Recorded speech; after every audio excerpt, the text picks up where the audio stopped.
Hello, everyone. Tonight, we're going to drift into a story that begins like so many others, a handful of friends' backpacks filled with instant noodles and cheap flashlights heading into the woods for a weekend trip. But somewhere between laughter, campfire smoke, and the sound of crickets rising like static, something happens that will leave us all unsettled. A missing person case has occurred, a sibling has vanished into the night, and when they return, the clock refuses to agree with reality. So before you get comfortable, take a moment to like the video and subscribe if you really like what I'm doing here. And tell me, where are you tuning in from tonight? Drop it in the comments, your town, your country, even your neighborhood. Who knows, someone just a few streets away might be listening right alongside you. Now turn off the lights, lie back on your comfy cushions, and let's get moving tonight. Saha, the camera would glide low through the forest floor dew, clinging to mossy stone's roots, curving like old bones beneath the soil. The air is still heavy, with the kind of silence that doesn't belong in nature. That's how the story feels when it begins. It's the summer of 2014 in the highlands of Vietnam. The air is thinner there, pine forests stretching across valleys that look like wrinkles pressed into the earth.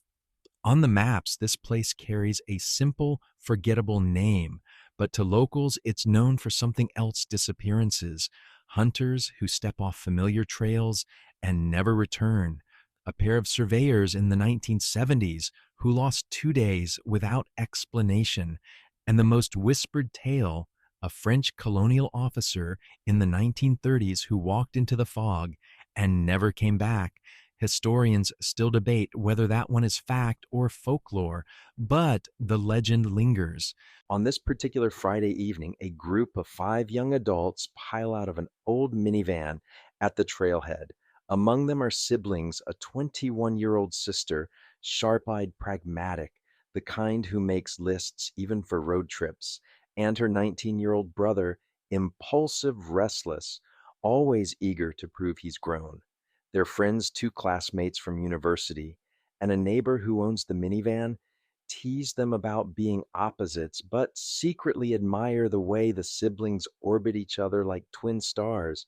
The plan is simple: hike for 3 hours, set up tents, drink cheap beer, and tell ghost stories until dawn. Nothing unusual, just kids stretching summer into something worth remembering. But before the sun dips, one detail unsettles them. On the trail, they find a weathered wooden sign, half buried by ferns. The lettering is faded but still legible: Nguoi las thiku velusli. Those who wander are slow to return. Strange, poetic, a little ominous. Someone jokes that it sounds like a bad tourism slogan. They laugh, snap a picture, and move on. Hours later, the campfire spits sparks into the night. Shadows flicker on tree trunks. A pot of noodles simmers unevenly, everyone arguing over whether it's edible. The forest hums with insects, but beneath it, there's an uncanny quiet, as if the deeper layers of sound are missing. One of them comments on it, and the sister laughs nervously, telling him he's just been in the city too long. By midnight, the air grows cold enough that breath hangs visible. They wrap themselves in jackets, pass around a flask, and start telling ghost stories. The brother naturally insists he knows the scariest one about a French soldier who followed a lantern into the forest and never came back.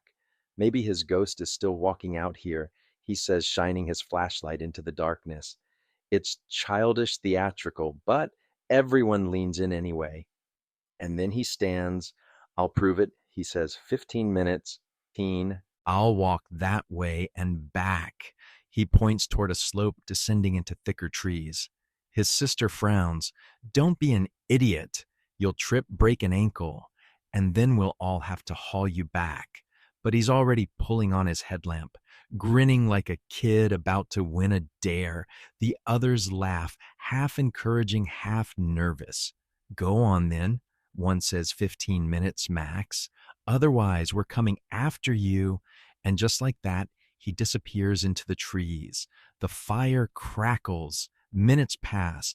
They keep talking, trying to sound casual, but their eyes dart toward the slope more often than not. At the 12-minute mark, the sister stands chewing her lip. At the 15, she's pacing. At the 20, she grabs a flashlight and demands they all follow. They stumble through undergrowth, calling his name, beams of light cutting through the mist. The forest feels different now, like every tree is leaning closer, listening. No footprints are visible, no broken twigs, just the endless repetition of trunks, roots, shadows. An hour passes, two. Their voices are hoarse. Fear begins to bleed through bravado. By 3 a.m., they retreat to camp, exhausted, agreeing to wait for dawn before alerting local authorities. The sister sits awake by the fire, staring into the dark, refusing to blink, and then at 4:17 a.m., he steps back into the circle of light, calm, casual, wiping mud from his boots like nothing happened. "What's wrong with you guys?" he asks, confused by their stunned faces. "I was gone 15 minutes." Silence. His sister stares at him as if he's a stranger. Someone checks their phone clock. 7 hours have passed since he left. And then comes the strangest detail.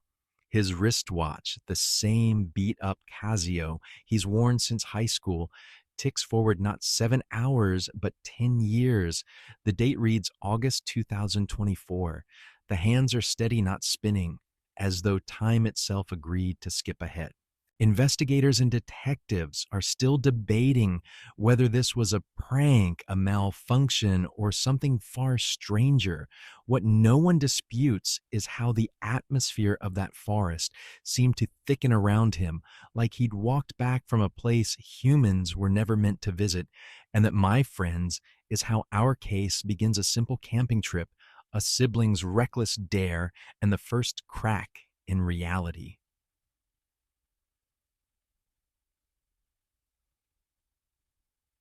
The fire burns low embers, glowing like a constellation scattered across the soil. Everyone is silent. The brother sitting cross-legged, confused by the way 4 pairs of eyes bore into him. His sister doesn't speak at first. She just studies his face, as though searching for proof: an extra wrinkle, a strand of gray hair, anything to explain the watch now resting cold against his wrist. But his skin is the same, his hair the same. Even his cocky smile tugging at the corners of his mouth is exactly what she remembers from before he left. The silence grows unbearable. Finally, she asks, "Where were you?" He blinks. "I told you. I just went down the slope a bit, maybe 15 minutes. Why?" Her voice sharpens. 7 hours. You've been gone all night. He laughs nervously, waiting for someone else to chime in to reveal it's all some elaborate prank. But no one does. The others only exchange glances, 3 witnesses confirming the same timeline. That's when the younger brother starts to lose his footing. His words trip over themselves. "No, no, I checked my headlamp battery. I walked maybe 5 minutes, stopped at a creek, threw a stone, then turned back. That's all." He holds up his palms, insisting on innocence, but the forest doesn't forgive such gaps. The sister snaps. "Do you think I'm stupid? Your watch jumped 10 years. 10 years. He looks down, and the date still reads August 2024. The digital numbers blink calmly like they belong there. He fumbles with the side buttons, trying to reset it, but the numbers refuse to change. The others lean closer, whispering theories: maybe water damage, maybe a freak malfunction, maybe some new prank setting. But deep inside, each of them knows this is not how Casio watches work. Morning arrives gray and thin. Mist rolls across the treetops like a slow tide. They pack in silence, shoulders heavy, laughter gone. The younger brother trails behind his sister, walking ahead, refusing to look at him. Their relationship has always been complicated, a seesaw balance between rivalry and fierce loyalty. When they were kids, they'd fight over trivial things: who got the last popsicle, who held the remote. But whenever outsiders picked on one, the other was always first to defend. She once broke her knuckle, punching a bully who called her brother a coward. He once biked 12 kilometers in a storm to bring her forgotten notebook before an exam. Their parents used to call them two magnets, repelling and attracting, impossible to separate. Now, walking down the trail, the magnetism feels broken. She mutters under her breath. He tries to joke, but she doesn't bite. The forest swallows their footsteps in damp silence.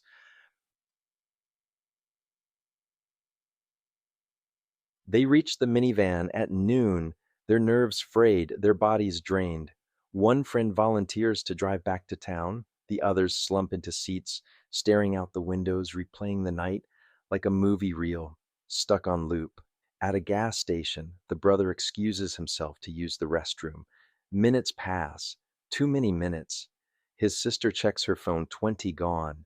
A sickening deja vu grips her chest, the same panic as the night before. She storms to the restroom, ready to drag him out. But when she pushes open the door, he's there washing his hands, calmly humming a song. He blinks at her furious expression. What, I've been here 3 minutes. Her stomach knots. Again, the time doesn't match. She checks his watch. Now it reads September 2027.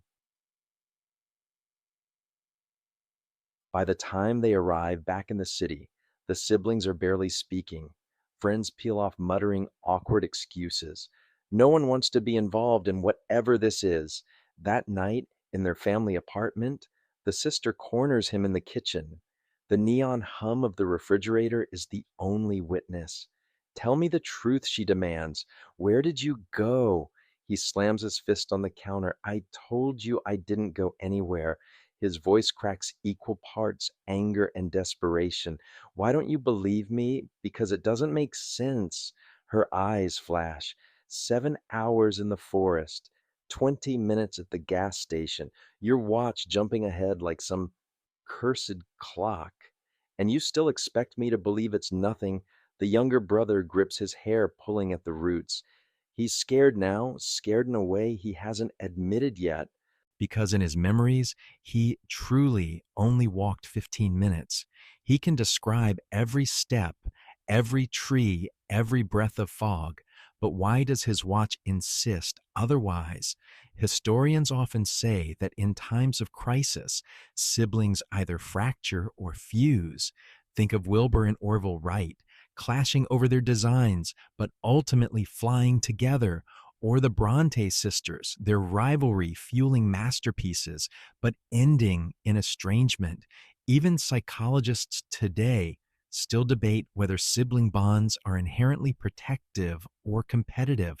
This brother and sister embody both sides of that debate in one suffocating kitchen. She lowers her voice. You're not telling me something. And for the first time, he doesn't argue. His lips part as if to confess, but then he shuts them tight. Maybe he doesn't have the words. Maybe he's afraid of what will happen if he speaks them aloud.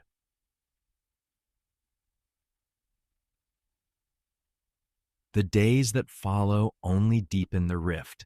He wakes in the middle of the night, drenched in sweat, muttering about the creek and the echo. She lies awake in her own room, staring at the ceiling, wondering if her brother really came back from the forest, or if something wearing his face returned instead. One evening, she catches him in the bathroom mirror, tapping his watch again and again, as though willing it to return to the correct year. His reflection lags for half a second before matching his movements. She blinks, and everything is normal. But the image burns into her mind. What if it wasn't a trick of the eyes? The strange detail begins to consume her. She researches late into the night, scrolling through forums about time slips, parallel dimensions, missing hikers. One post mentions the Dyatlov Pass incident of 1959, where Soviet mountaineers disappeared under bizarre circumstances, some found undressed in snow, one with radiation on his clothing, another missing her tongue.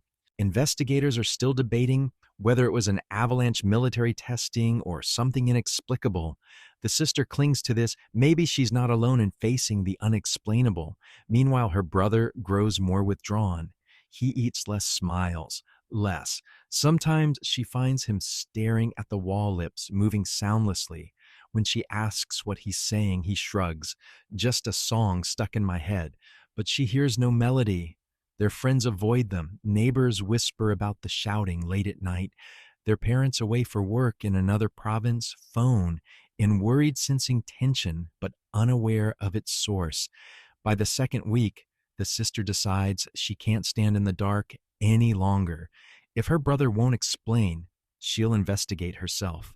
She prints maps of the forest, highlights the slope he disappeared into, and buys a new digital recorder. She doesn't tell him, but on the night before her planned return, he knocks on her door, his face pale, eyes wide. He whispers, "I think something followed me back." Her blood turns cold. The room is dark except for the thin blue glow leaking in from the streetlight outside. The sister sits up in bed, watching her brother's face. His eyes dart toward the hallway as if expecting something to materialize out of the shadows. "What do you mean, followed you back?" she whispers, afraid to raise her voice in case the walls themselves are listening. He swallows. "At first, I thought it was just me being paranoid, but I hear footsteps, not mine, at night behind me. When I look, no one's there." His hands tremble slightly. Sometimes in the bathroom mirror, there's a flicker, like someone's standing just behind my shoulder. She wants to tell him it's all in his head, just stress, just exhaustion. But then she remembers that instant in the bathroom, his reflection lagging behind. She remembers the way the forest swallowed his footprints, how his watch leaped years without reason, and her throat tightens. "Maybe we should go back," she says slowly, "back to the forest, figure out what happened." He flinches. "No, I'm not going there again." But she already knows she can't let this go.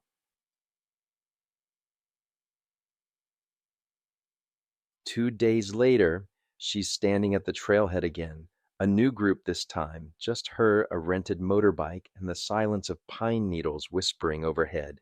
The same weathered sign leans among the ferns, Nguoi lak ti kuve.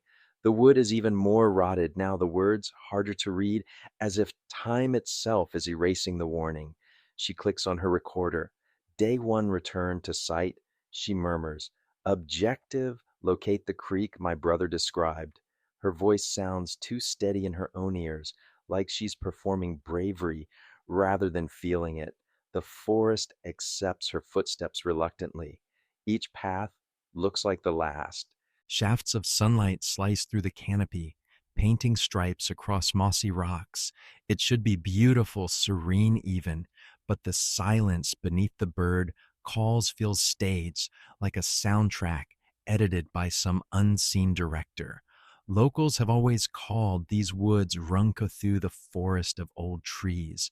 Some trunks are so thick it would take 5 adults holding hands to encircle them.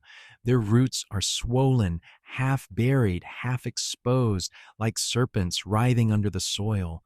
The air smells of resin and damp earth. She remembers overhearing stories when she was younger, how French loggers once tried to cut down sections of the forest only for their saws to break and their workers to vanish.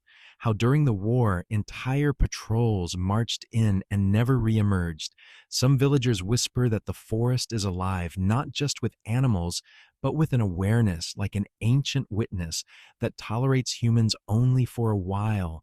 There's even an older legend, the Nguoi Jiurung, the forest keeper, described differently depending on who tells it.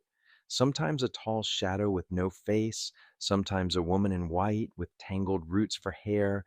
The keeper doesn't kill outright. Instead, she lures people deeper. where time folds in on itself. Wanderers emerge years later or not at all.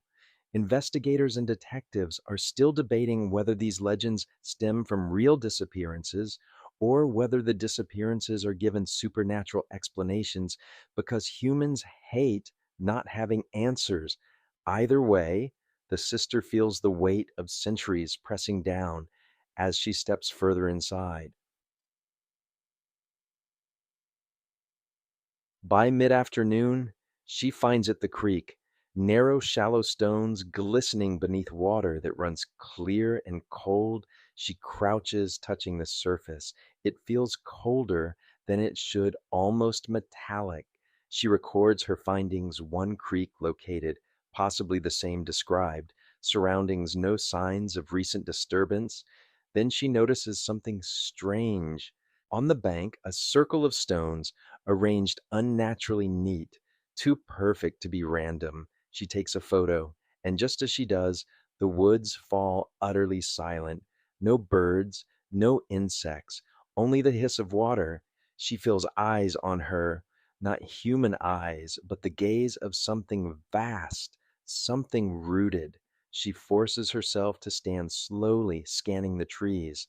For a fraction of a second, she thinks she sees movement, a ripple in the air, as if the forest itself inhaled. Then it's gone. Her instincts scream to leave, but she stays staring at the stone circle. It reminds her of something when her brother was younger. He used to arrange pebbles in patterns whenever he was anxious. She wonders absurdly if this is his work, if maybe he left it during the missing hours. He refuses to remember. She whispers into the recorder, "I think something watches here."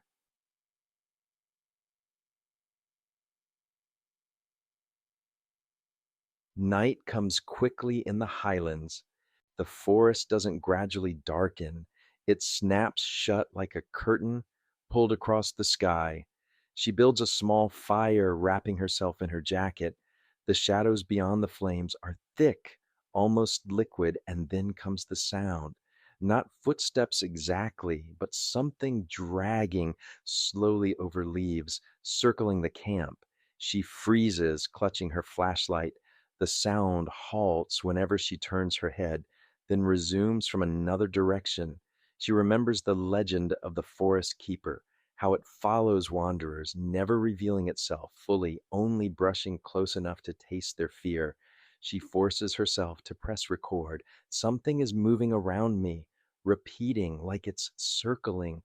Her voice trembles, the sound stops. Silence presses in again. She doesn't sleep.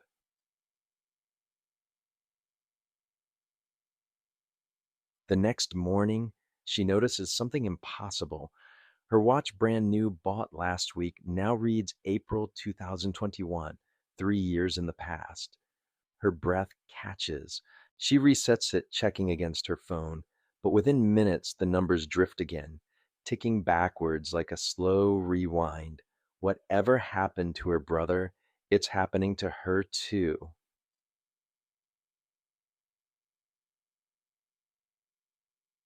Back in town, she lays out her findings on the kitchen table: the photos of the stone circle, the audio of footsteps, the watch ticking the wrong year.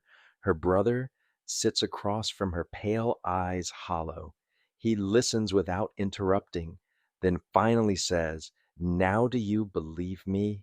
She nods. For the first time since that night, she believes him completely. But belief doesn't bring comfort, it brings dread.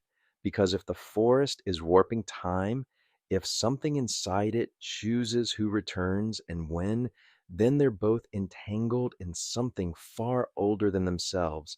And worst of all, neither of them knows what the forest keeper wants.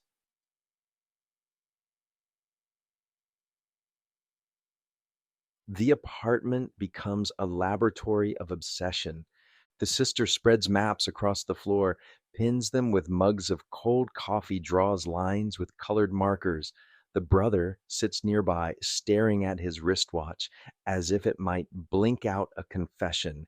Every so often he mutters, "It doesn't make sense," like a broken mantra. The first real clue arrives on a Monday morning. A neighbor knocks holding a small canvas bag. This yours? He asks, frowning. Inside are items the sister instantly recognizes their camp stove, a spare flashlight, and a pack of instant noodles. They had left those behind at the campsite when they fled in panic. She thanks him confused, but the neighbor shrugs. Found it outside my gate this morning. Don't know how it got here. She stares at the stove's dented edge. Mud is smeared across it, mud the color of the forest creek. But here's the strange part, the noodles inside the bag are expired. Manufacture date 2012, expiration 2014, nearly a decade old. She shows her brother. He goes pale. That's impossible. We bought those the day before the trip, and yet the packaging says otherwise. Investigators and detectives are still debating whether time anomalies like this can occur in the natural world. Physicists argue it violates basic laws of entropy, but folklorists counter with tales from Scotland's fairy mounds, where food spoils overnight or lasts centuries untouched. The bag of noodles now sits on their counter, an artifact that refuses to belong to any timeline. Warwadawar. Determined to push further, the siblings return to the forest together. This time, they bring more gear: GPS trackers, notebooks, a camera. The sister insists they document everything, no matter how small. The trail feels different now, heavier, as if the trees remember them. Sunlight barely filters through. Birds scatter at their approach, leaving silence in their wake. It doesn't take long to find the first anomaly. Just off the trail, half buried in leaves, lies a shoe. Mud caked, frayed laces. The brother picks it up. His face drains of color. This is mine. The sister shakes her head. No, yours are on your feet. He lifts his boot to prove it, and yes, his shoes are intact, worn, but not destroyed. But the one in his hand is identical, only aged. The sole is cracked. The stitching is nearly gone. It looks like a version of his shoe that has walked 10 extra years. They exchange a long, uneasy glance. Further in, they discover footprints pressed into the mud. At first, they assume they're their own, overlapping from last week, but when they follow, they realize the trail doesn't match. The prints are deeper spaced, wider apart, as if whoever made them was taller, heavier. And then, without warning, the prints stop, not fade, not vanish into rocky ground, just stop mid stride, as though the person who made them dissolved into air. The sister photographs each one, hands trembling. Something's wrong here, she whispers. The brother crouches, brushing the soil with his fingertips. It feels warm. The ground beneath the final footprint radiates faint heat, like a sunbeam trapped underground. He jerks his hand back, startled. They set up camp near the creek again, determined to stay until they have answers. But the forest doesn't wait for night to reveal its tricks. That afternoon, while boiling water for tea, the sister notices her watch slipping backwards again. 2020, 2019, 2018. She yanks it off in horror, tossing it onto the blanket. It lands beside her phone. The screen flickers, glitches, then goes black. She gasps. The brother grabs the phone, but it refuses to restart. It's dead, brand new, full battery that morning. But now, nothing more than a blank screen. He mutters, "It's the forest. It drains time out of things." That night, as they sit by the fire, the forest pushes harder. The wind carries whispers too low to make out words, but rhythmic like chanting. Sometimes it sounds like their own voices thrown back at them, distorted by distance. The sister grips the recorder. Voices detected, unknown origin, she whispers into it. But even as she speaks, she realizes her own voice is echoing back, milliseconds delayed. The brother shivers. It's copying us. In the early hours of the morning, she wakes to find the camp disturbed. Their gear has been rearranged, stove on the opposite side, blankets folded into neat triangles, notebooks stacked as if prepared for inspection. She shakes her brother awake. He swears he didn't touch anything. Then they notice the strangest detail. In her notebook, a new page has been filled with handwriting, not hers, not his. Neat, deliberate script in Vietnamese, Jung Quay Lai, Lan Sao Se Kong Ta, don't return, next time there will be no mercy. Her stomach drops. The ink is still wet. They pack in a frenzy, stumbling through the forest at dawn. But as they reach the edge, the brother freezes. His wristwatch is vibrating faintly against his skin as if alive. He lifts it.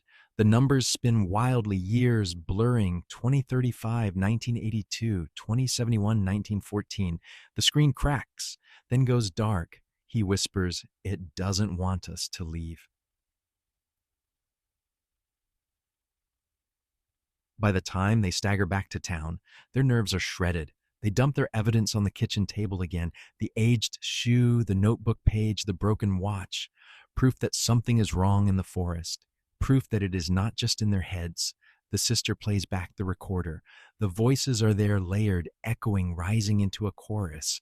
And then faintly, a phrase emerges in clear Vietnamese, Anyam Phai Chon. The siblings must choose. Her brother looks at her face, pale, eyes wide. Choose what he whispers. She has no answer. Sanja's if. The kitchen light hums like a low insect. The sister rewinds the recorder again and again, each time waiting for the words to strike her ears differently. But they don't. The phrase remains the same, caught in that hollow electronic timbre. Anya M. Phai Shon. The siblings must choose. Her brother paces the room, raking his fingers through his hair. Choose what between us? Between staying or leaving between being real and being fake. His voice cracks and he laughs bitterly. God, this is insane. The sister leans forward, gripping the edge of the table until her knuckles whiten. Let's go back to the beginning. That night when you vanished, tell me again. Everything you remember. He groans, but she doesn't budge. Finally, he slumps into the chair across from her.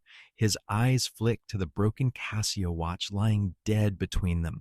He starts slowly, as if pulling the memory from thick tar. I walked down the slope, maybe 5 minutes. The ground got soft like I was walking on wet clay. I saw the creek like I told you. I threw a rock into the water. But then he hesitates. The sound didn't stop. You know how a splash is over in a second. This one kept going, like someone kept throwing stones, one after another, but there was no one there. The sister shivers. He continues, I turned around to come back, but the path was different. The trees weren't where they should be. It was like the forest rearranged itself. While I wasn't looking, I walked faster, and then his voice falters. Then I saw you. She blinks. What do you mean, saw me? You were standing by the fire, waving, just like you do when you're mad at me. Big gestures, yelling without sound. But when I got closer, you weren't there. It was just the firelight, and then nothing. He rubs his face. That's when I decided I'd been gone long enough. I checked my headlamp battery. 15 minutes tops. And I walked back. The next thing I knew, you were all staring at me like I'd risen from the grave. The sister feels her skin crawl. You didn't notice the time difference, not even the watch. He shakes his head. No, when I looked, it said 2014 normal. But when I stepped back into camp, it jumped. 10 years, just like that. No warning. The silence that follows is heavy. Investigators and detectives are still debating whether experiences like these are hallucinations caused by exhaustion, oxygen deprivation, or some kind of localized magnetic anomaly. And yet his account is precise, unwavering. not the rambling of someone half asleep, but a memory anchored deep. The sister swallows. So maybe it isn't about time passing differently for you. Maybe it's about what the forest decides to show. That evening, she insists on showing him the photographs. She took the stone circle, the footprints ending mid stride, the notebook scrawled with words they never wrote. He stares at each image, something tightening in his jaw. Finally, he mutters, "It's trying to tell us something." But why us, the sister doesn't answer. She's too busy staring at the photograph of the shoe, the aged version of his. She flips the photo over, writing one word on the back duplicate. That night, the brother disappears again. It happens quietly. The sister falls asleep at the table, cheek pressed to a map. When she wakes at 3:42 a.m., the apartment is silent, his bed empty. Panic claws at her chest. She grabs a flashlight, rushes out into the street. The city is hushed, neon signs flickering in the distance. She calls his name, running block to block. Finally, she spots him standing at the edge of an alley, back turned, motionless. "Hey!" she shouts, breathless. He doesn't move.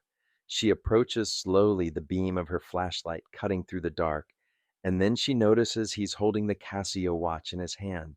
But it isn't broken anymore. The screen glows steadily. She squints. The date reads April 2034. Her heart skips. She grips his shoulder, spinning him around. His eyes are glassy and focused, like he's half asleep. "I just got back," he whispers. Her throat goes dry. Back from where he blinks, confusion sharpening into terror. The same place, the same creak. I closed my eyes in bed, opened them, and I was standing there again. And there were others. The sister stiffens. Others. They looked like us. Copies. They stood in a circle, watching. None of them spoke, but I swear one of them had your face. She raised her hand, and then I was here. The flashlight trembles in her grip. The alley feels narrower, pressing in. She pulls him away, back toward the apartment, heart racing.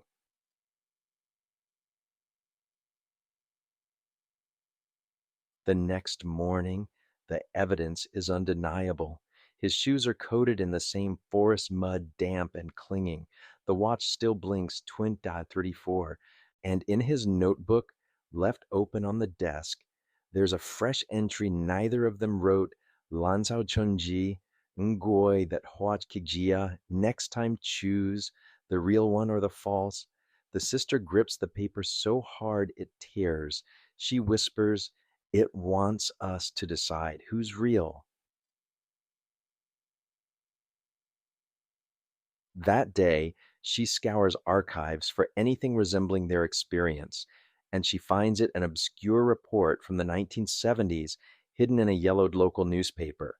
Two surveyors hired to map the highland forest vanished for 3 days. When they reappeared, they claimed to have only been gone an hour. One of them carried a compass, spinning wildly, the needle refusing north. The other, aged prematurely, his hair gone gray overnight. The article ends with a line that chills her. When asked to identify each other, both men hesitated, then refused to answer.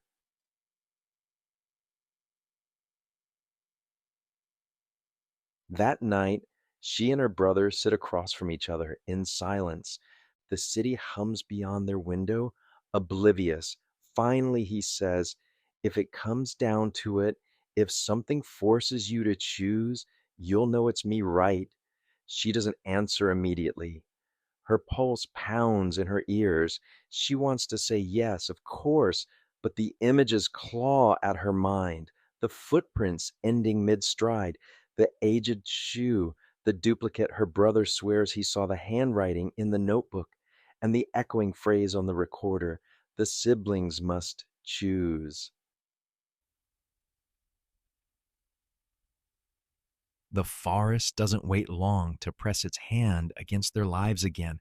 It begins on a drizzly afternoon. The siblings, restless after days of paranoia in the city, decide to return once more. Not for answers, not this time, they tell themselves, but for closure. We'll stay on the trail, the sister says, voice brittle. We'll mark every step. We won't split up. The brother agrees, but unease creeps through his every gesture. His hand never strays far from the watch that still glows 2034. The hike is slow. They stop often marking tree trunks with chalk, dropping ribbons of neon tape. The sister keeps her camera raised constantly, capturing every bent twig, every disturbed patch of soil. She narrates into her recorder like a scientist daylight, normal bird calls, no visible anomalies, but by late afternoon, the light shifts strangely.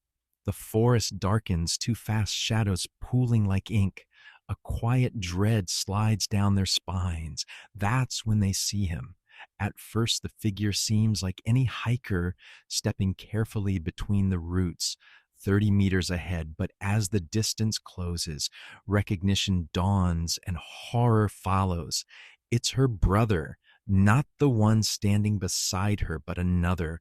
Identical face, identical clothes, even the same scuffed boots. Only one thing is different: the eyes. Too sharp, too steady, shining with a faint metallic glint. The sister freezes. "You're seeing this right," she whispers. Her brother beside her swallows hard. "Yeah, I'm seeing it." The figure halts when they do, head tilting slightly. Then slowly it raises a hand in greeting. For a long moment, no one moves. Finally, the sister whispers, "What do we do?" Her brother grips her arm. "We leave." But the figure ahead steps forward, and something impossible happens. The neon ribbons they tied minutes ago now hang from his backpack, as though he had been the one marking the trail all along. They retreat, not running, not yet, just walking faster, retracing their chalk marks, scanning desperately for their exit. But the forest refuses to behave. The ribbons multiply, appearing in places they never placed them. Chalk marks shift from tree to tree, as though rewritten by invisible hands. Every corner looks familiar, but none lead back to the trailhead. And then the brother grips her wrist, pulling her behind a trunk. He whispers, "Look!" Through the trees, the duplicate passes, walking slowly, deliberately, humming under his breath. The tune is wrong, broken in rhythm, almost familiar, almost the lullaby their mother once sang, but distorted, sung backwards. The sister clamps a hand over her mouth. Her real brother presses her down, keeping them hidden. They wait. Minutes stretch into an hour. The forest thickens, silence heavy enough to crush. When at last they emerge, the figure is gone, or so they think. Shambrisi Amr Nina Sin Sabina. Back at the campsite, something is waiting. Their stove, their blankets, their notebooks, all neatly arranged around the fire pit, as if someone had prepared for their arrival. And lying on the log in plain sight is another Casio watch, identical to the brother's. The sister trembles as he picks it up. The screen glows faintly, date flickering, April 2041. 7 years ahead, he mutters, voice thin. She wants to snatch it away, throw it into the fire, but something inside warns her it won't burn.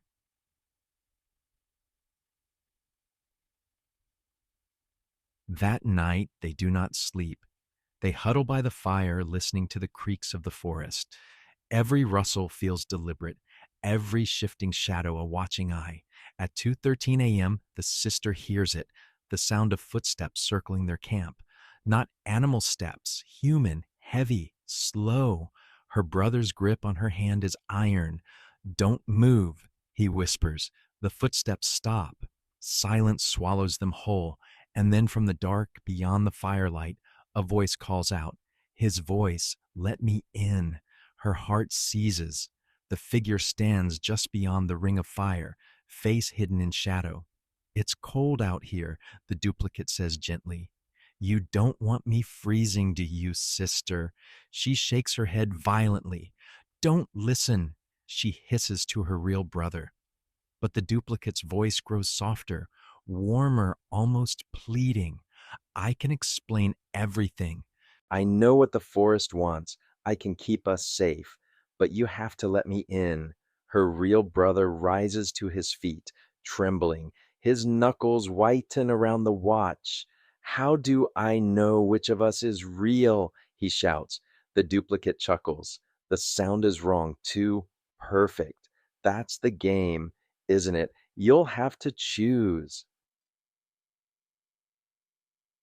Investigators and detectives are still debating whether these so called doppelganger phenomena are rooted in shared hallucination folklore projections or something stranger. German folklore warns of the doppelganger as a harbinger of death. Celtic tales speak of fetches, ghostly doubles who lure the living into fairy mounds. But rarely are the witnesses alive long enough to report both versions face to face. The sister grips the recorder, whispering desperately, Encounter doppelganger, male identical, vocal mimicry, possible psychological manipulation. The duplicate laughs again, a sound that twists in her stomach. Then, without warning, it vanishes, stepping backward into the trees until the night swallows it whole.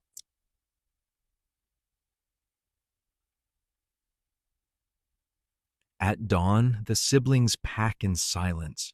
Neither dares speak of what they saw. Not until they are back in their apartment, blinds drawn city noise muffling the memory. Only then does the sister turn to him. Her face is pale, eyes hollow. What if it wasn't just one? What if there are more? He looks down at his hands. Both watches sit on the table. Now the broken 2034, the glowing 2041. He whispers, then sooner or later, one of them will replace us. The sister closes her eyes, the phrase on the recorder still haunting her. The siblings must choose. Amor our hui. The watches refuse to stay silent. Every night when the siblings try to sleep, faint vibrations hum from the two Casios lying on the table. Sometimes their displays light up on their own flickering numbers, impossible dates, seconds rolling backward instead of forward. Once the sister woke at 4:02 a.m. to find both watches blinking the same phrase in crude digital segments. Who watches you? She wanted to throw them out the window. Her brother wouldn't let her. It's evidence, he insisted, proof we aren't insane. But even as he said it, his eyes darted toward the window, as though expecting something or someone to be staring in. Now's Surrey. The next day, they decide to retrace their journey in daylight, but with a new strategy. Instead of chasing anomalies, they'll look for patterns. The sister believes that the forest isn't random. It's like a puzzle, she tells him. Someone or something is arranging it, watching how we react. Her brother frowns, like an experiment exactly. The forest greets them with silence. Even the birds seem to avoid their path, the air heavy with anticipation. They move carefully, leaving chalk marks and ribbons, again documenting every shift in detail. Halfway down the trail, the sister notices something odd. Their chalk marks, carefully drawn arrows pointing back toward the exit, have been smeared. Not erased, not weathered by rain, smeared by fingers, dragging deliberately across the bark. Her breath catches. We're being followed. They turn together, scanning the trees. Nothing moves, but the forest feels full, as though every shadow hides a witness. That night, back in their apartment, they review the photos she took. One image stops them cold. It's a picture of a tree trunk with their chalk mark. But in the corner of the frame, just barely visible, there's a hand, not attached to a body, not blurred by motion, just a pale hand resting against the bark, fingers impossibly long, nails sharp as splinters. The sister's stomach churns. That wasn't there when I took it. Her brother leans closer, voice low. It's been with us the whole time. Over the following days, the sense of surveillance grows unbearable. Their phones glitch with phantom notifications, missed calls from numbers that don't exist, text messages that read only, "We see you." Their apartment lights flicker at night, bulbs buzzing as if strained by invisible interference. Once, while brushing her teeth, the sister sees it in the mirror, a shape behind her, gone the instant she turns. Long fingers brushing the doorframe. She screams. Her brother bursts in, but the hallway is empty. Determined to expose whatever follows them, the siblings buy motion sensors, the kind used in cheap security systems. They scatter them around their apartment, tiny devices blinking red in the dark. That night, the sensors trigger one after another, as though something is circling the rooms in a slow, deliberate walk. The sister clutches the recorder, whispering, "Unseen presence confirmed, active surveillance, non human." The last sensor chirps near the kitchen. They rush in just in time to see the blinds swaying as if touched, though the window is closed tight. On the table, both watches glow again. This time, the display shows coordinates: latitude, longitude, the forest.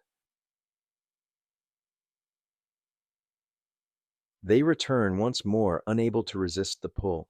The coordinates lead them deeper than they've ever gone. Their GPS units malfunction after an hour, screens flickering white, but the watches continue to guide them, flashing arrows, crudely made of numbers 1111. Finally, they reach a clearing. At the center stands a structure not quite natural, not quite built. Stones stacked into a ring, taller than a person, etched with spirals that twist the eye if stared at too long. The air hums faintly like the inside of a power station. The sister whispers, "This is it." This is where it's been watching from. Her brother steps closer, hand trembling as he brushes a spiral. The stone is warm. Suddenly, the air thickens. Every bird in the forest takes flight at once, a deafening storm of wings. The ground vibrates subtle but undeniable, and then they hear it not from outside, but from inside their skulls. We've always been here. Both drop to their knees, clutching their heads. The voice is vast, layered, impossible to locate. It feels like 100 whispers braided together. "We watched the others. We watch you now." The sister forces herself upright, shouting into the emptiness. "What do you want from us?" Silence. Then to see which survives. The brother pulls her arm. "We're leaving now." They stumble from the clearing, ears, ringing, hearts pounding. But as they run, they realize the forest has shifted again. Every direction looks the same, and somewhere behind them, footsteps follow, measured, patient, too heavy to belong to either of them.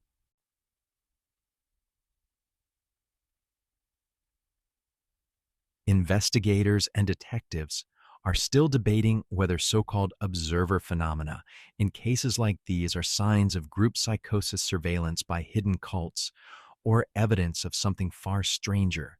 Skeptics point to the human brain's tendency to impose patterns on chaos, but believers argue when the patterns point back at you, something else is at play. The siblings don't care what academics say. They know the truth in their bones now. They are not alone. They have never been alone, and whatever watches them has only just begun to reveal itself. Sleep becomes a battlefield. The siblings return from the stone circle hollow-eyed, carrying the weight of a voice that didn't echo but implanted itself directly into their skulls. They vow not to fall asleep, coffee energy drinks, pacing the apartment at dawn. Yet exhaustion doesn't ask permission. It drags them under whether they want it or not. And when it does, the dreams come. The sister is the first to describe it. She wakes at 5:06 a.m., drenched in sweat, gasping like she's surfaced from drowning. Her brother jolts awake beside her on the couch. "What happened?" he asks. She stares at him, trembling. "I saw you, but it wasn't you. You were lying in bed, eyes closed, and then someone wearing your face sat down on your chest, smiling, slowly pressing the air out of you. I screamed, but you didn't move. And then it turned to look at me. Same eyes, same hair, but wrong, too calm, like it already knew everything I was going to do." Her brother sits in silence, jaw tight. Finally, he says, "I had the same dream." Her stomach drops. That night, they set up the recorder to capture their sleep talk, hoping to gather evidence. What they get chills them deeper. At 3:17 a.m., both of them start mumbling simultaneously, voices overlapping like a broken duet. Her voice, "Don't let it in, don't let it in." His voice, "Choose the real one, choose the real one." Then silence. The next morning, when they play it back, the audio contains a third voice, not theirs, a whisper threaded beneath the words, "You already chose." Investigators and detectives are still debating whether shared dreams are possible outside of anecdotal folklore. Science suggests no dreams are private neurological constructions, yet documented cases of collective nightmares have cropped up in tightly bonded groups: soldiers in combat zones, siblings raised in isolation, even miners trapped underground. Skeptics blame stress, but believers see something more: dreams as channels leaking into each other when the veil is thin. The siblings no longer doubt. The veil between them has thinned. Something on the other side is tugging at it. Charasure. The next sequence of dreams is worse. They both dream of the forest, of course. The trees stretch higher, darker, impossible to climb. They wander apart, though they don't mean to. Every path leads them away from each other. The sister stumbles upon a clearing. At its center lies her brother, motionless, pale eyes open but lifeless. She falls to her knees, sobbing. Then behind her, she hears his voice. "That isn't me." She spins. Another version of him stands at the tree line, alive, breathing, expression grave.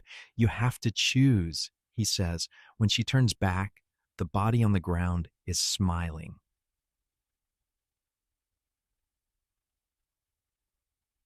Her brother's version of the dream runs parallel. He wanders until he finds her sitting by a fire. At first, relief floods him. She beckons him, closer voice, soothing, "Stay with me, don't look away." He takes a step, but then notices her shadow isn't moving with her body. It lags behind, bending in the wrong direction. He backs away. That's when the real sister appears behind him, whispering, "That's not me." He wakes screaming, shaking her shoulder violently just to be sure.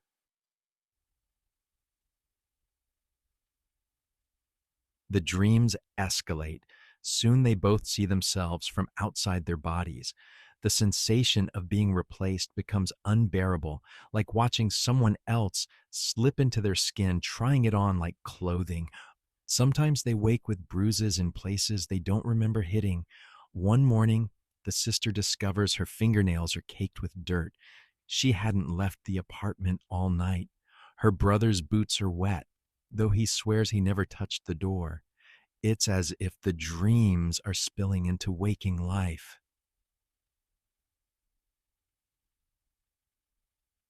They turn to folklore again, desperate for parallels. In Vietnamese tales, there are whispers of the Ma Tran spirits that lure travelers with illusions of their loved ones leading them astray.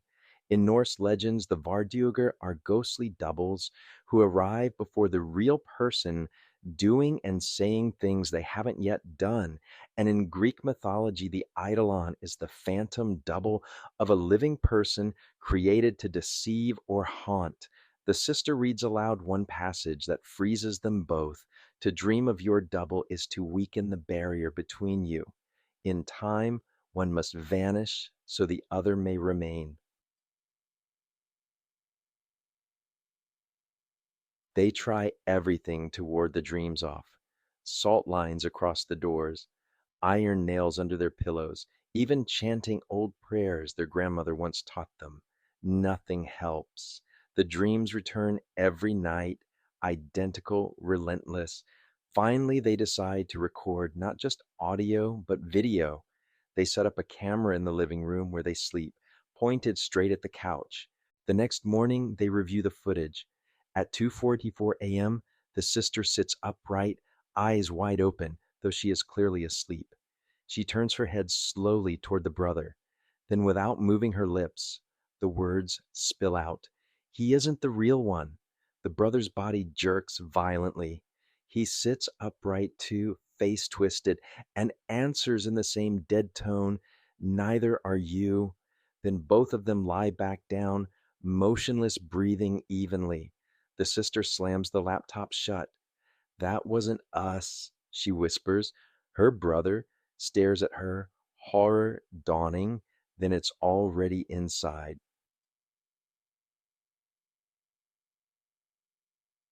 They don't sleep the next night, not out of discipline, but because the moment they close their eyes, they feel the forest pressing in the weight of unseen eyes, the rustle of branches in the dark. The sister grips the recorder tightly, whispering one final note. The dreams aren't warnings, they're rehearsals. It's practicing how to take us. Sai, Isa. The coordinates keep changing.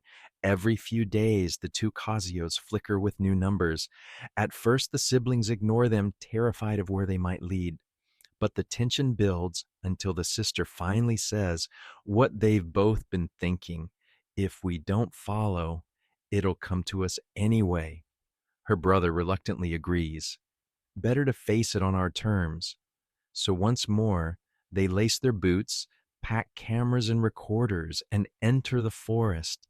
The new coordinates drag them off the familiar trail through dense brush that rips their sleeves and tangles their hair.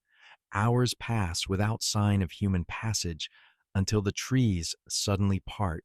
They step into a clearing, and there, as if waiting for them, lies a village.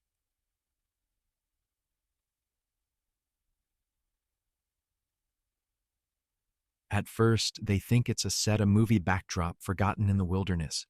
Small wooden houses sag under moss and rot, their windows, broken doors hanging open. Stone paths cut between the homes, though vines choke every edge. The sister whispers, "How is this not on any map?" Her brother shakes his head, staring. This place, it looks abandoned, but not destroyed, like everyone just left. They creep forward cautiously. Each house is eerily identical inside bowls, still sitting on tables, chairs pulled out, beds neatly made. No sign of struggle, no sign of decay beyond the slow rot of time. It's as if the inhabitants stood up mid dinner and walked into the trees, never to return.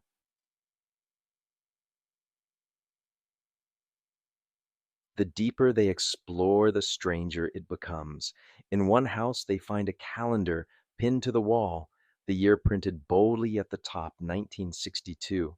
The month displayed April, the dates marked off with neat pencil strokes until the 14th.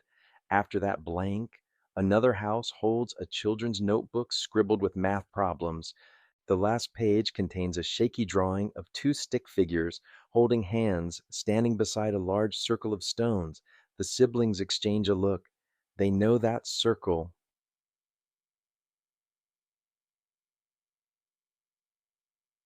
Investigators and detectives are still debating whether entire villages can vanish without a trace.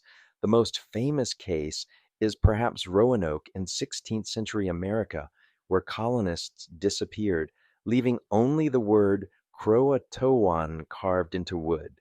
Closer to Asia records mention the 1921 Dyatlov Pass style mystery of a Himalayan hamlet where families were said to vanish overnight. Skeptics argue such stories are exaggerations, but here the siblings see proof this village is real and it is empty. As they wander the central square, the brother notices something chilling. Each building has mirrors, not ordinary ones, tall, polished slabs of blackened glass propped against walls, angled to catch the doorways. When he looks closer, he realizes they don't reflect properly. His own face appears blurred like wet paint smeared across a canvas, but when his sister steps beside him, her reflection is clear, too clear. She doesn't move, but the reflection tilts its head. He stumbles back, nearly tripping over the stone steps. Did you see that she swallows? I don't want to look again. The village grows stranger still. In the largest house, a ledger rests on a desk, brittle pages filled with names. Each entry is marked with a symbol. Beside it, some checked, some crossed out. The handwriting grows more frantic as the list progresses. The last few names are written in jagged slashes unreadable. At the very bottom, one entry chills them both their surname. The ink is fresher than the others. The sister closes the book with shaking hands. It was waiting for us. Bishar Alais. They leave the house and step into the open square. The air feels thicker, harder to breathe. A faint hum rises again, the same one they felt in the stone circle. Then they notice it, the houses aren't empty.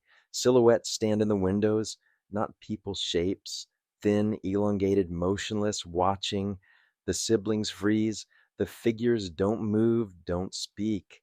They just stare from the shadowed interiors. Finally, her brother whispers, "They've been here all along." The sister grips his arm. "No, they're not the villagers. They're what came after." Panic sets in. They back away slowly, every instinct screaming to run. But as they step onto the main path, the village changes. The moss vanishes. The doors swing upright. Smoke curls from chimneys that were cold moments ago. It's no longer abandoned. The village is alive again. They hear children's laughter, pots clattering, conversations drifting on the breeze, but the streets remain empty. Her brother mutters, voice trembling, "It wants us to see what happened." They stand frozen in the square, forced to listen. Then all at once the sounds stop. The silence is worse than the noise, and from inside every house the doors creak open.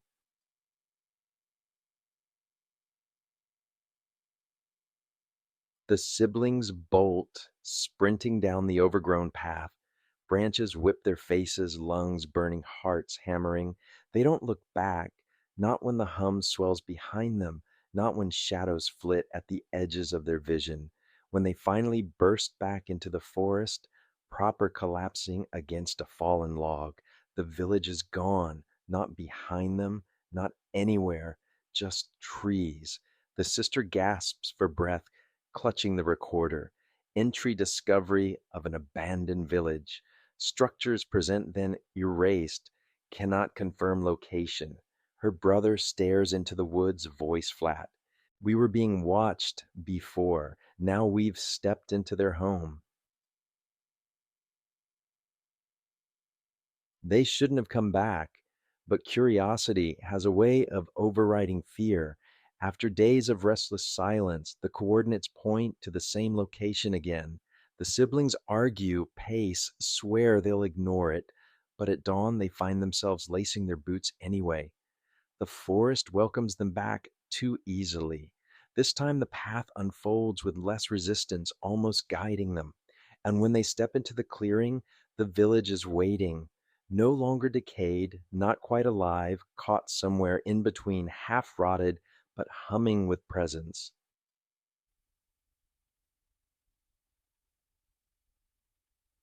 The sister notices at first a lantern glowing faintly in the square, not flickering with flame, but pulsing like a heartbeat. As they approach, a figure emerges from the shadows.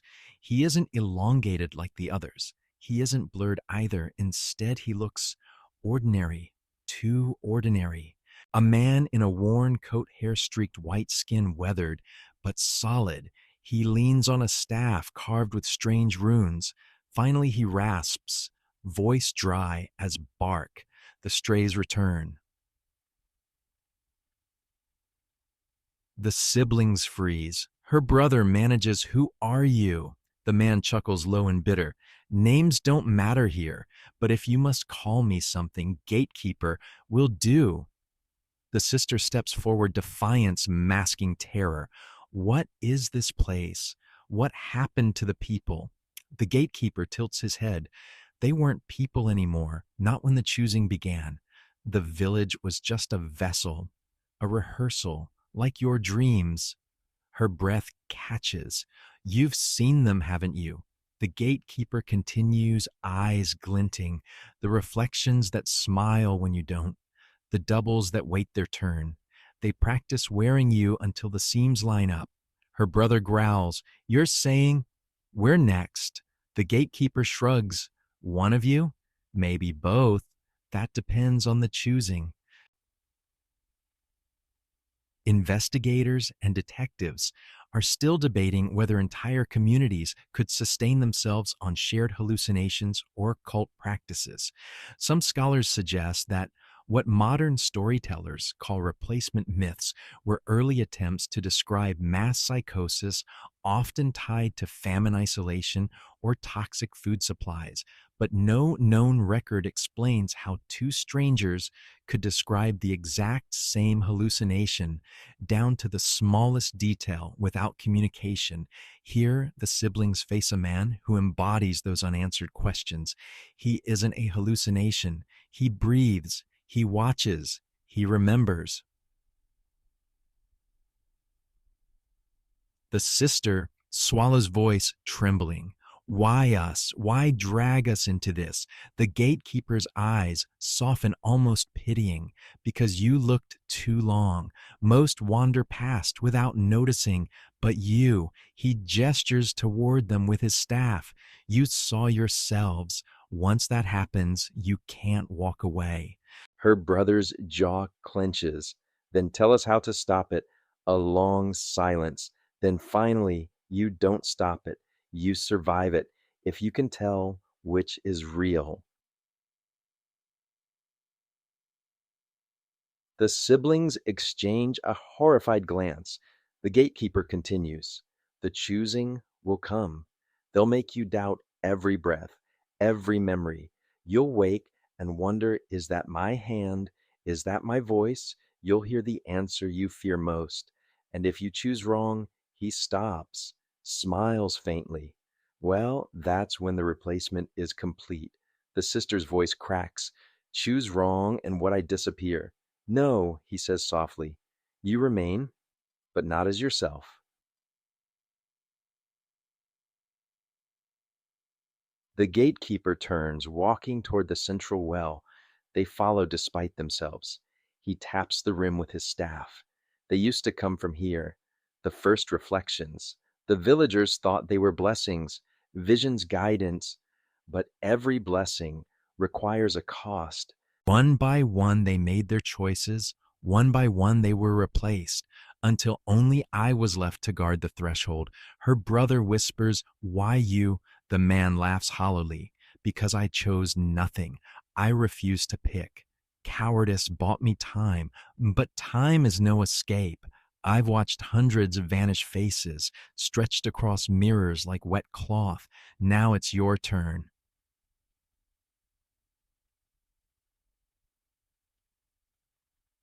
The sister grips the recorder, voice shaking. "Entry encountered a figure identifying himself as gatekeeper. Claims village is site of choosing process of replacement. State survival depends on correct identification of real self versus double." Her brother mutters, "This is insane." But the gatekeeper steps closer, eyes burning now. Insanity is thinking you can outsmart the mirror. When the moment comes, the wrong choice won't kill you. It'll erase you, and the world won't even notice. Your friends will laugh with your replacement. Your family will embrace it. Only you will know screaming inside a body that isn't yours. The siblings recoil, shivering.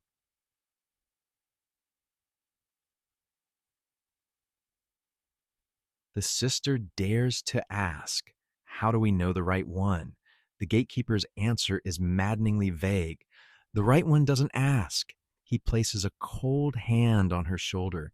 You've already begun. The dreams, the village, the ledger, their invitations, and you've accepted. Her brother pushes him away. Then tell us what's next. The gatekeeper raises his staff toward the forest. Next, you leave before they arrive. They're already moving. If you stay when the sun sets, you won't be given a choice. You'll simply wake up different.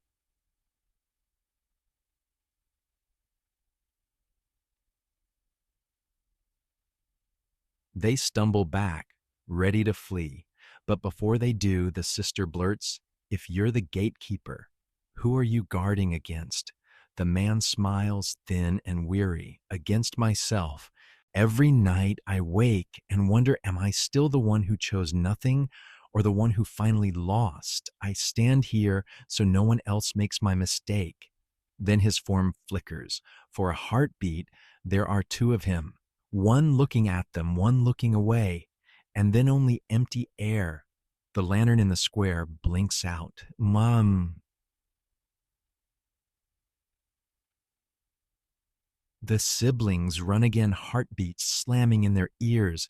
The forest feels denser this time, the trees leaning in the ground softer as if it wants to swallow them. When they finally reach the edge of the clearing, the sister gasps out, "Entry closed, village contact terminated, warning received." Her brother doesn't speak. He just mutters under his breath over and over, "The right one doesn't ask. The right one doesn't ask." But when she glances at him, his lips aren't moving. The gatekeeper's words gnaw at them long after they've stumbled out of the forest. Neither sibling speaks much on the hike back. Every time the sister glances at her brother, she thinks the right one doesn't ask. The phrase loops in her skull like a parasite. He walks ahead, shoulders stiff, and she wonders if he's thinking the same about her. They spend the next 2 nights in silence, locking the doors, barely sleeping. When dreams creep in, they wake in terror, certain that their doubles are crouched just beyond the window. On the third morning, the Casio beeps again. New coordinates.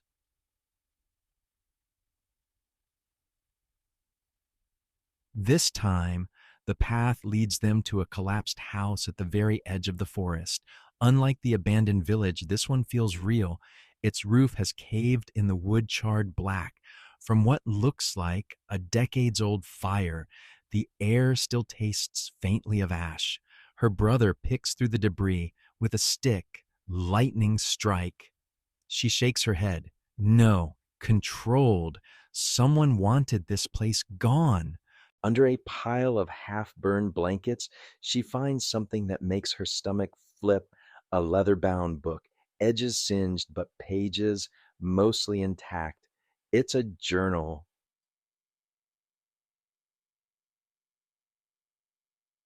They sit cross-legged on the dirt, flipping carefully through the fragile pages.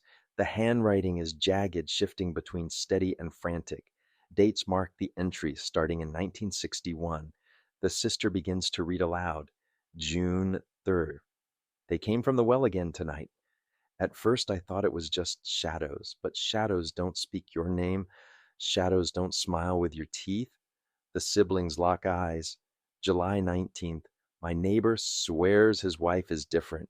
She hums the same tune, cooks the same soup, but when he looks in her eyes, he swears there's someone else looking back. He begged us to tie her down. We laughed. We shouldn't have laughed. The writing grows frantic. September 2nd. The choosing. That's what they call it. You must pick, which is true. If you falter, if you hesitate, they decide for you. and then you're nothing but an echo. Her brother mutters, "That matches what the gatekeeper said." The sister keeps reading, hands trembling. October 11, the children play with their reflections. They wave, and the reflections wave back not quite in time. One boy swore his reflection whispered that he was the better version. That night he was gone. His bed still warm. She shudders, flipping forward. December 24th, I saw myself outside the window. It smiled when I did not. I stayed awake till dawn, too afraid to blink. I fear my own face now. January 5th. They want me next. I can feel it. The mirror shows me breathing slower, as if testing the rhythm. I don't know if I'm writing this or if it is. God help me if this is not my hand. The last entry is smeared with ash. February 14th. Fire is the only way. If the village burns, perhaps the gate will close. If I fail, then whoever finds this run, don't choose, never choose. The siblings sit in silence. Finally, the sister whispers, "He burned it. He tried to stop it." Her brother points at the date, 1962. That's the year the calendar in the village stopped. She nods slowly. He didn't save himself. He saved no one. Investigators and detectives are still debating whether replacement myths are just coded descriptions of epidemics, mass hysteria, ergot poisoning, or psychological contagion. Historians note that when an entire community vanishes, the explanations are usually famine or forced relocation. But what the siblings hold in their hands isn't theory, it's testimony, a man documenting his slow unraveling as something else tried on his skin. Her brother flips back through the book. Look at the handwriting. It gets sloppier, but sometimes it resets, like someone else took the pen. The sister studies it closely. The thought makes her chest tighten. So maybe he was already replaced. Maybe he was writing from both sides. Or maybe her brother murmurs, "This is what it looks like when you start losing track of which one you are." That night, they can't bring themselves to burn the journal. They place it on the table between them as if it's a third presence in the apartment. At 3:11 a.m., the sister wakes to the sound of pages turning. She sits up, heart hammering. The journal is open, though neither of them touched it. A new line is scrawled across the blank back page. Who will you choose? Her brother is asleep beside her, but in the faint glow of the streetlight, she swears his lips are curled in a smile.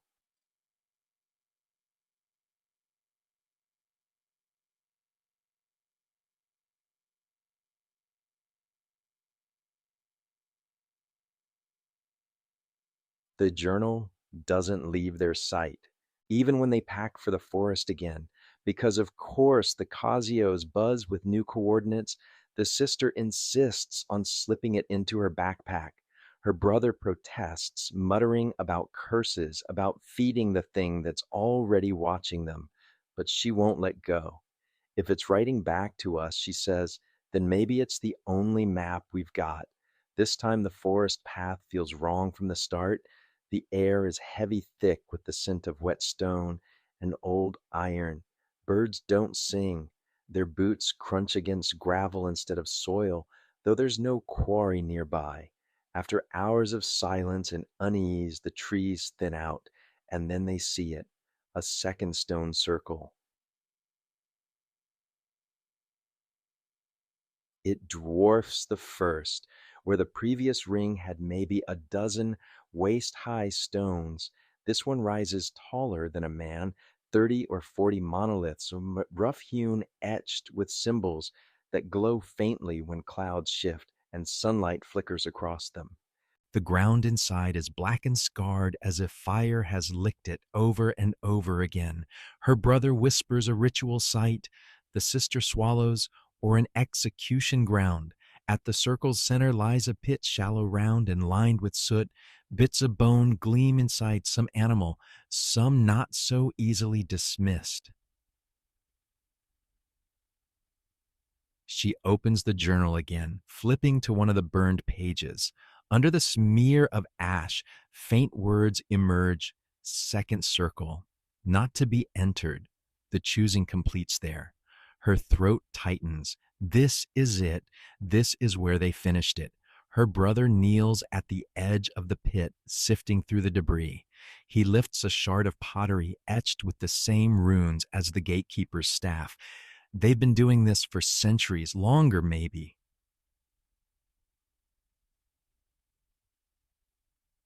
Investigators and detectives are still debating whether ancient stone circles were astronomical markers, community gathering sites, or ritual grounds. Archaeologists in Europe argue over whether fires at such sites were for warmth or sacrifice, but none of those theories mention doubled shadows, whispered names, or journals written by people who may not have been themselves anymore. Here, the evidence doesn't fit into neat categories. Saperfor,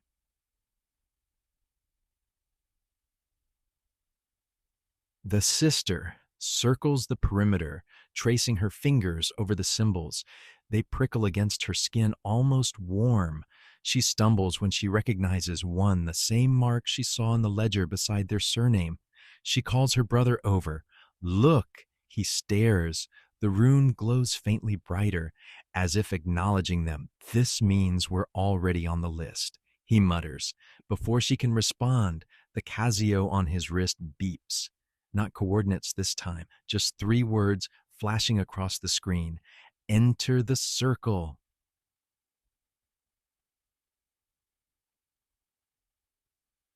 Her pulse spikes. Don't, don't even think about it. But her brother is trembling jaw, locked eyes fixed on the pit. What if this is the only way to end it? What if stepping inside is how we prove which one is real? The sister grabs his arm. That's exactly what it wants. It doesn't care which one of us is real. It just wants one gone. For a long moment, they stare at each other, neither willing to blink, both remembering the gatekeeper's warning. The right one doesn't ask. Mam, Marn, Zom.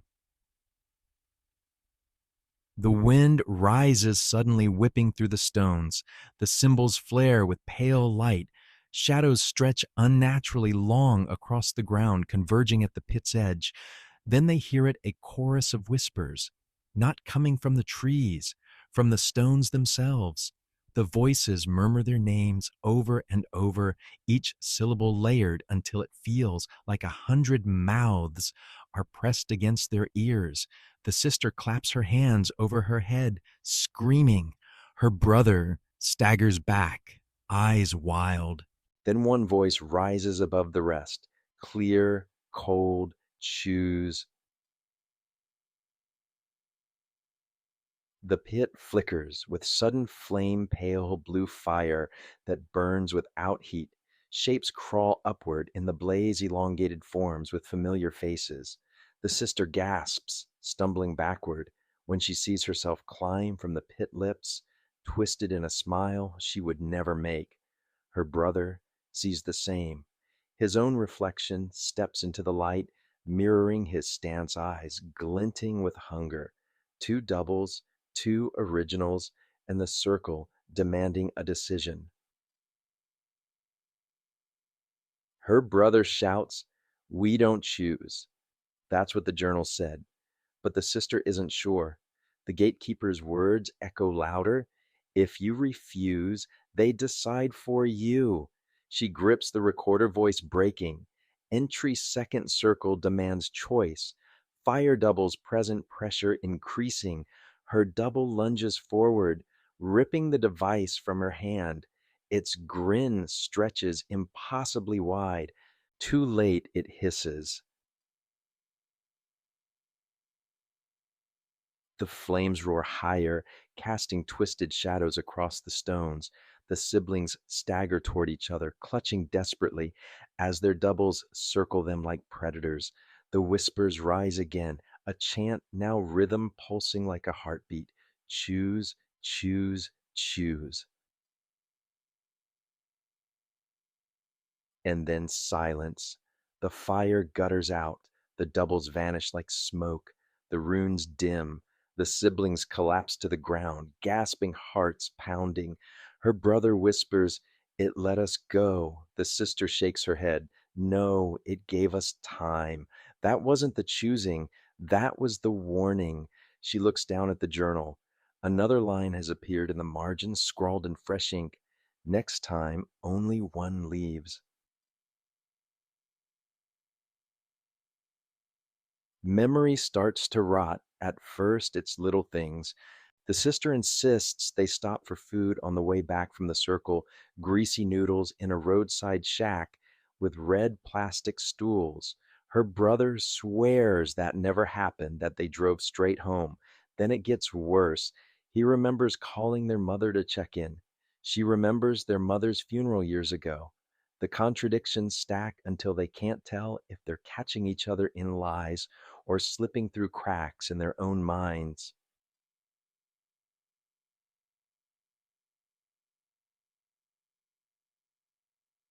One night, while scrolling through old photos on her phone, the sister finds an image she doesn't remember taking. Her standing in the middle of the first stone circle, smiling. She would never smile there. She shows it to her brother. His face drains of color. "That's not you. I was with you the whole time. You never stepped inside." Her hands shake. "Then who took this? Who is this?" Hadit na pavarmani hai hatsiar ahormanikor ahor. The journal seems to mock them now. New words appear almost daily. Sometimes only a single sentence memory is the softest skin. Doubt is the doorway. One of you already knows. They argue about burning it, but neither can bring themselves to strike the match. Because if the journal is lying, it's only repeating what they already fear. And if it's telling the truth, they need it. Investigators and detectives are still debating whether memory contamination is enough to explain shared delusions.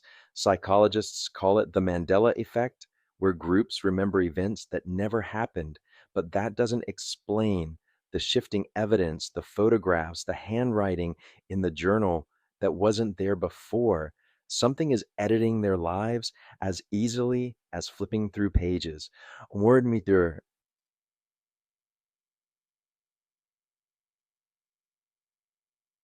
The sister wakes one morning to find her brother already at the kitchen table, staring at a pile of photos spread out before him. Childhood birthdays, family vacations, first days of school. Except he looks older or younger in the wrong places. In some, he isn't there at all. "These aren't mine," he whispers. "These are someone else's memories." She picks up one photo Christmas, the two of them under a tinsel tree. In it, her brother is holding a toy train. She remembers that train. It was hers. Her voice cracks. We're splitting." He doesn't answer. It isn't just the past. The present begins to slip too. She hears him humming an old song in the living room, but when she goes in, he's asleep on the couch. The humming continues just faintly from somewhere near the mirror. He swears she made tea for him, placed it right in his hands, but she has no memory of boiling water. They start leaving notes for themselves on the fridge, time stamped and signed, but the handwriting shifts. Sometimes the notes are signed with their names, sometimes signed with theirs, but in shaky, unfamiliar strokes. My some One evening she confronts him outright. "Are you you?" He stares back, eyes hollow. "Are you?" The silence stretches so long that both of them almost laugh. Almost. Then the laughter dies because neither of them is sure anymore. They return to the village desperate for answers, but the houses are emptier than before. No whispers, no shadows, just silence. Inside one home, the sister finds another notebook, this one half destroyed by mold. The words inside chill her. We forgot who was chosen. We forgot who remained. Now all that's left is forgetting itself. Her brother reads it over her shoulder, voice shaking. They didn't vanish. They lost their memories until they weren't anyone anymore.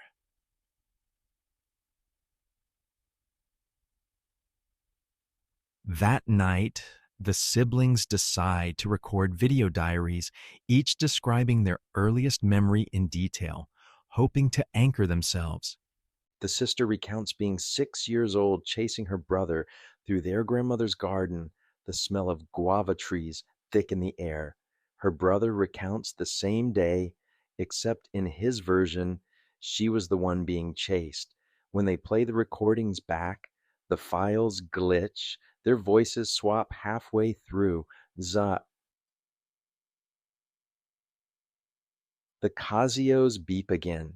This time the screen doesn't flash coordinates, it flashes dates. One shows the sister's birthday, the other shows the brother's, and below each a single word: erase.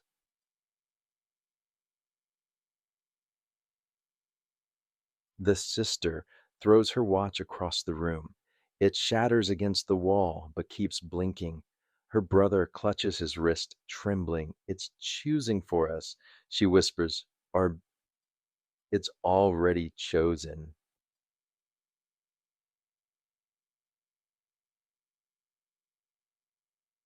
The line between them blurs until by every glance becomes accusation. Every word feels like a test. And the worst part, the possibility that the gatekeeper was right, the right one doesn't ask, and both of them are asking, Mom, Marm, Artem, or Mom. The night the storm rolls in, the siblings stop pretending.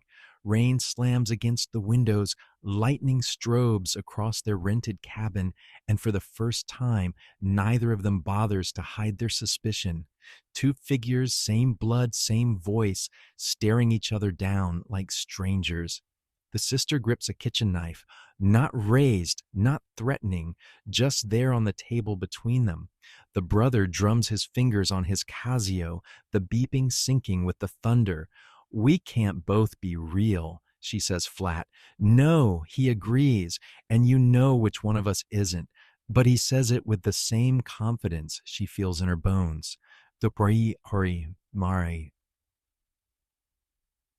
The storm knocks out the power. They light candles, shadows stretching and distorting their faces. Every flicker makes it look like the other is someone else slightly taller, slightly thinner, slightly wrong. In the glow, the sister remembers the photo from her phone. Her standing inside the stone circle, smiling. She swears that wasn't her, but maybe it was. The brother leans forward. Tell me something only I'd know, something that proves you're not a copy. She almost laughs. That's exactly what a copy would say. Answer the question. Her mind scrambles through memories, childhood secrets, late night whispers, moments so private no one else could know them, but each one crumbles under doubt. Did she live them, or did he? Investigators and detectives are still debating whether identity can even survive temporal distortion. She mutters, voice shaking. If time itself splits us, who's to say either of us is authentic? He slams his fist on the table. Stop talking like them, like the journal.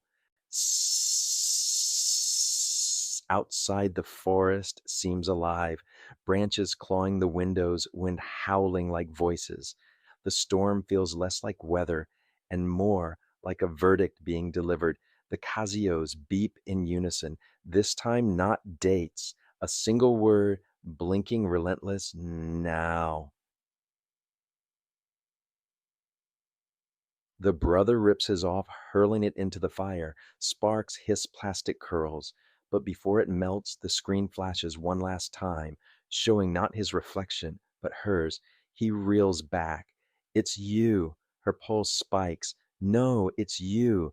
They stand circling each other, predator and prey, without knowing who's which. In desperation, the sister proposes a test. We go back to the stones. Tonight, one of us will be rejected. That's how we'll know. He stares at her, rain dripping from his hair as they step outside. Finally, he nods. Fine. But when it happens, don't fight it. She doesn't promise. The forest swallows them whole mud, sucking at their shoes trees, bending like witnesses. The circle waits, glowing faintly, as if lit from underground. Both step inside at once, and the air rips apart.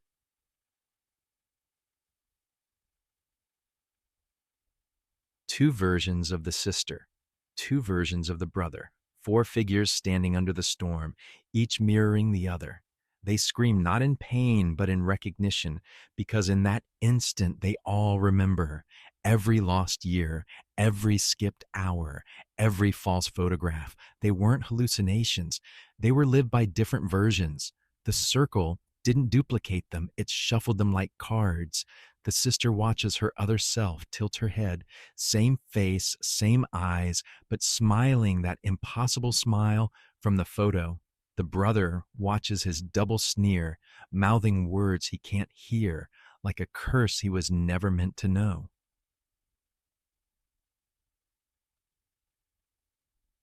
The doubles step forward. The originals step back. Lightning splits the sky. For a second, it's impossible to tell who is who. The circle demands balance. Two must remain. Two must vanish. The journal's words echo, the right one doesn't ask. The sister finally understands. She looks at her brother, not his double, not the shadow, but him. And she knows in that place beyond memory, only one of them can walk away. But the problem is, both believe they're the one.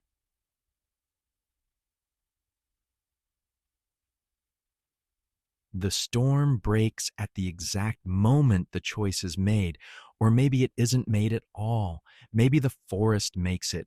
Candles of lightning flare across the stone circle.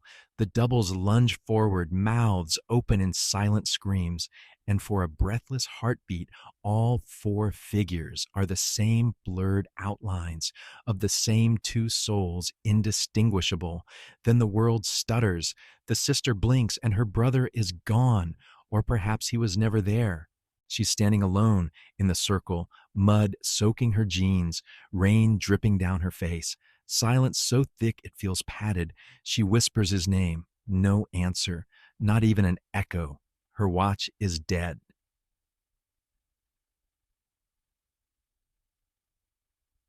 At dawn, villagers find her wandering the roadside. She's barefoot, eyes unfocused, clutching a shredded notebook with pages that refuse to stay still. Each time they flip, the handwriting is different. One line repeats, scrawled across margins and between lines. The right one doesn't ask. When asked what happened, she says only he chose. But in her heart, she doesn't know if that's true.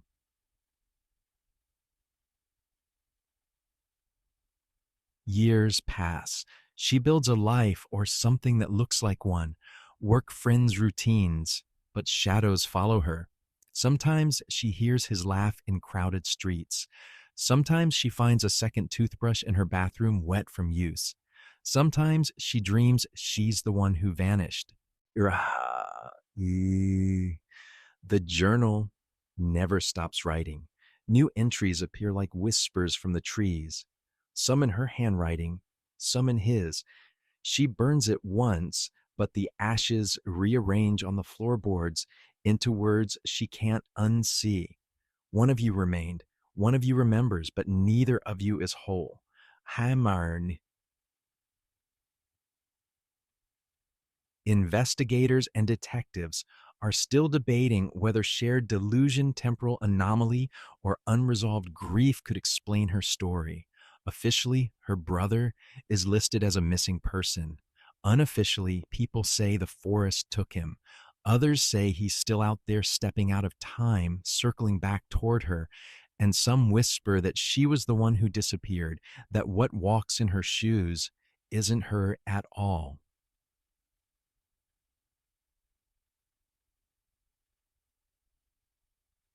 Late at night, alone in her apartment, she catches her reflection smiling when her face is still. The smile is wide, familiar, and it waits. Sigh. And so the forest keeps its secrets. A brother and a sister entered that ancient circle together, carrying their doubts, their watches, their memories stitched with holes. Only one came back, or maybe none of them did. Maybe what returned was something borrowed, something built from the fragments of both. When we listen to stories like this, we search for answers because answers feel safe. But sometimes the comfort isn't in finding out what happened, it's in realizing we're not alone, in asking that others have stood in dark places, staring at the same questions, and walked away with nothing but silence echoing in their ears. You might be thinking about your own family now, about the moments that are crystal clear and the ones that slip away no matter how hard you try to hold them. Memory is soft, pliable. And if memory is all we are, what happens when it bends too far? Some say the forest is still there, the stones still humming the circle, still waiting. If you step inside, maybe you'll meet yourself. Maybe you'll meet someone you lost.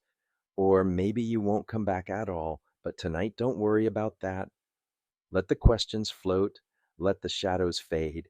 Not every mystery needs to be solved, and not every whisper needs to be answered. So close your eyes. Let the rain soften, let the echoes blur. Rest easy, knowing that some stories don't end. They just drift into the quiet where time folds over itself and waits. Good night.